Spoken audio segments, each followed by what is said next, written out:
of success born from the dust. Great Ark Farm. Great morning mga kabaka. Arnel Corpus po muli mula po dito sa Great Ark Farm.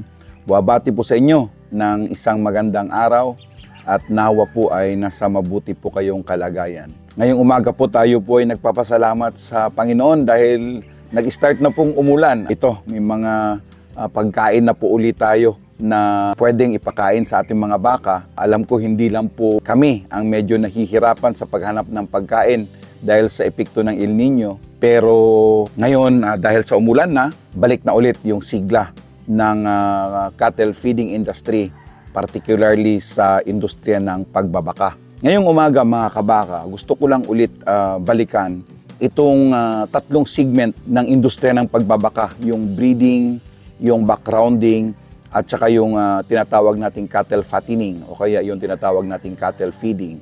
Kasi kailangan po ma-discuss po natin ang kanilang kahalagahan. Bakit kailangan na i-separate po natin yung tatlong segment na yan ng industriya. Ngayong umaga po, ang unahin po natin ay bakit mahalaga na ang tamang cattle breeding ay ating gawin. Ang cattle breeding ay nagko-contribute po ito sa efficiency, productivity, and sustainability ng sektor. Isa-isahin ko po ano po yung mga importance ng tamang cattle breeding. Ang una po dyan ay yung tinatawag po nating genetic improvement. Napakahalaga po nitong genetic improvement na to, lalong-lalo na po dito sa Pilipinas, kung saan ay over time, yung mga maliliit po nating baka ay mas lalong lumiliit. Kailangan po natin ng genetic improvement para po sa kanilang mga desirable traits na gusto po nating i-produce. Katulad po lamang, for example, gusto nating taasan ang kanilang milk production. So kailangan mag-breed po tayo ng lahi ng baka na mayroong capability na magbigay ng mataas na gatas.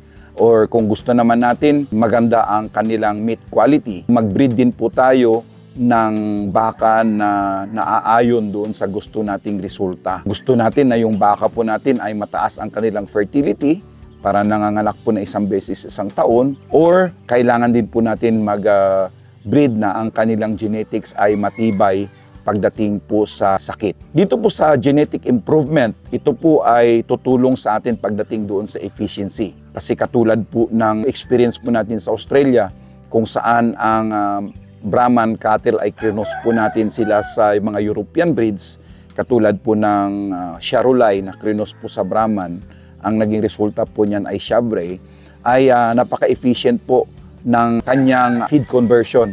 Medyo mababa ang kanyang kain, pero mataas po ang kanyang average daily gain. Yan po ang isang magiging resulta pag maayos ang ating breeding at ma-improve po natin ang kanilang genetics. Sunod po dyan ay yung adaptability. Nabanggit ko po, katulad po dito nga sa Pilipinas, yung Brahman po ay mahalaga po na nagiging base genetics po ng mga baka po natin dito.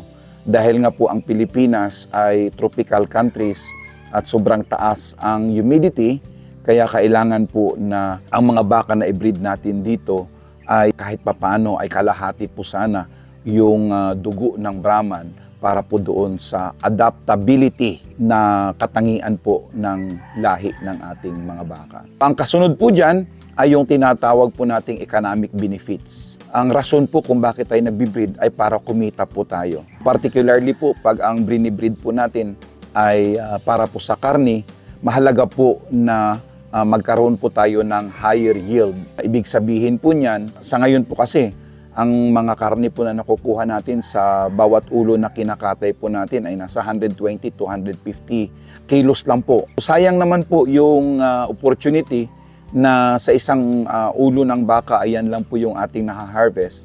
Samantala, pag inayos po natin yung ating breeding, sigurado po tayo ang pinakamababa pong yield ng ating karne. Pag hinarvest po natin ang ating baka sa loob po ng 2 taon, dapat hindi po bababa sa 275 kilos ang kanyang carcass recovery. Kaya kailangan, importante po yan, na sa breeding pa lang, magsimula po. Ang magiging resulta po niyan ay yung reduced cost. Dahil pag mataas po ang ating average daily gain, maaga po natin nakakatay ang ating mga baka at hindi po sila ganon kalakas kumain. Kaya ko po nababanggit yan kasi may mga baka po talaga na sadyang malakas kumain pero hindi naman mabilis tumaba. Katulad nga po ng mga dairy cows kasi hindi po sila brinid para sa karne. Sila po ay brinid para mag-produce ng gatas. Kaya kung gagawin po nating karne ang mga dairy breeds na yan, ay hindi po maganda ang kitaan kasi malakas kumain, mahinang tumaas ang kanilang average daily gain. Pag ang brinid po natin ay purposely para po sa beef or sa karne, katulad nga po ng mga crossbreeding ng Brahman sa mga European breeds, medyo mababa ang kanilang kain, mababa ang kanilang daily intake, pero mataas ang kanilang average daily gain. So by the end of the day, ang ating cost to produce per kilo gain ay mababa at kikita po tayo. Pangatlong importance ng cattle breeding ay ang tinatawag po nating sustainability. Pag nag-breed po tayo ng baka na maganda ang lahi, ay medyo bababa po yung resource use po natin. Kasi katulad nga dito, hindi na natin kailangan ng malaking lupain. Yung kanyang feed efficiency, ibig sabihin, hindi ganong karami ang kanyang kakainin, pero mas mabilis po siyang lumaki. Reduce emission. Kasi nagiging issue po yan dahil nga po nagpo-produce po yung utot po ng baka ay nagko-contribute po doon sa greenhouse emission. Kaya kung ang isang baka, instead na nag-harvest po tayo ng 120 to 150 kilos na karkas, ay makapag-harvest po tayo ng 275 sa isang ulo. So imbis na dalawa yung umutot, isa na lang kasi maayos na po yung breeding program po natin. Ang pang-apat po ay yung health and welfare. Mahalaga po na mag-breed po tayo ng mga baka na medyo mahaba ang kanilang buhay para po sa kanilang lifetime ay nakakabigay po sila ng mas maraming anak. Importante po yan na ang kanilang reproductive lives ay mas mahaba kaysa sa mga nakagawian na po nating i-breeding. And then, yung kanilang welfare traits ay kailangan ma-improve po natin ang kanilang welfare. Yun nga po, kung ang baka po natin ay sadyang matibay sa humidity or sa harsh condition ng mga tropics, hindi po natin problema. Makita nyo rito, ilang araw na po umuulan dito. Dahil yung mga baka po natin ay mayroon pong Brahman blood, yan po ay isang magandang resulta ng maayos na breeding kung saan ang mga baka po natin ay matitibay sa sakit, kaya yung kanilang animal welfare ay napapangalagaan po natin. At ang panglima po dyan ay ang innovation and technology integration. Alam naman po natin na pagdating po sa breeding, ang dami na pong mga makabagong technology pagdating dyan. Katulad nga po ng precision breeding, kung saan po ay may mga genetic or yung tinatawag po nating genomic tools na pwede nating gamitin para po accurate ang ating seleksyon, mas mabilis ang genetic gains, and then pwede na po tayong mag-breed ng hayop na mas maaga po nating harvestin. Yan po ang isang kagandahan. Ang pangalawa po dyan ay yung global gene pool access. Nakikita nyo naman, ginagawa ng iba natin mga kaibigan, hindi na natin kailangan yung buhay na bull para dalhin po dito sa Pilipinas para gumanda po yung lahi ng ating mga baka.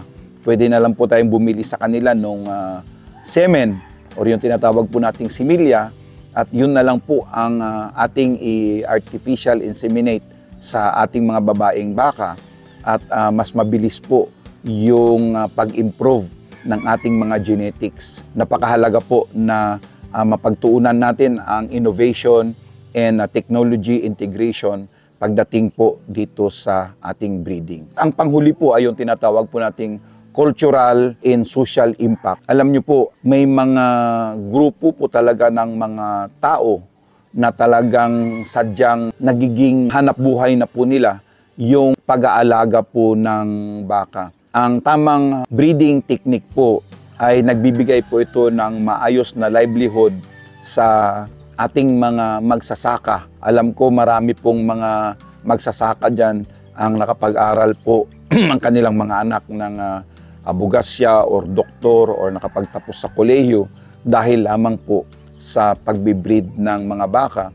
At kung matutunan po natin yung tamang pagbreed ng mga baka, ay sigurado po na mas maayos pa ang ating livelihood income. Kasama dyan yung tinatawag po nating cultural heritage. Breeding and maintaining certain cattle also preserve cultural heritage para pong tinatawag na social status yung mga malalaki at mga matitikas na mga baka ay nagiging heritage na po sa ating mga ranchero yung ganong uri ng baka. Kaya mahalaga po na tama yung ating breeding program. Overall, cattle breeding is a key driver of innovation and efficiency in the cattle industry. Hindi lamang nag-improve ito ng economic outcome para sa ating mga magsasaka, but also address broader challenges such as food security, environmental sustainability, and animal welfare. Yan po, sana ngayong araw ay meron kami uling dagdag kaalaman na paabot sa inyo. Ito po muli si Kabakang Arnel Corpus sa ngalan po ng ating partner si Pastor Julius Palir. Kami po ay patuloy na humihingi ng suporta sa inyo. Paki-like, share, and follow po ang aming page sa Facebook at saka sa YouTube. Great Ark Farm ni Kabakang Arnel Corpus. At abangan nyo po ang part 2 and part 3 po ng video na to. Marami pong salamat at pagpalain po tayo ng Panginoon. Cultivating home.